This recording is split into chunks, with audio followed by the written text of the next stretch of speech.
আমরা প্রায় দেখি বাজারের মিষ্টির দোকানগুলো আমার হিন্দু ভাইদের, সব চুল কাটে যে নাপিত, অধিকাংশ নাপিতের দোকানে কারা?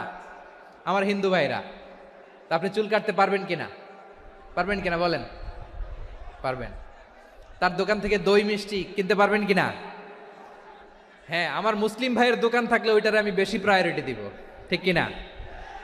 কিন্তু যদি তাদের সার্ভিস নিতে চান, প্রোডাক্ট নিতে চান, পারবেন। তার দলিল সহিহ বুখারী, আম্মা জান আয়েশা রাদিয়াল্লাহু তাআলা আনহা বলেন, ইশতারা রাসূলুল্লাহ সাল্লাল্লাহু আলাইহি ওয়াসাল্লাম মিন ইয়াহুদিয়িন তুআমান ওয়া রাহানাহু দিরআহু মিন হাদিদ। রাসূল সাল্লাল্লাহু আলাইহি ওয়াসাল্লাম এক ইহুদির কাছ থেকে, কার কাছ থেকে? নবী এক ইহুদির কাছ থেকে জব কিনেছিল, জব, বার্লি, যেটা দিয়ে রুটি বানায়।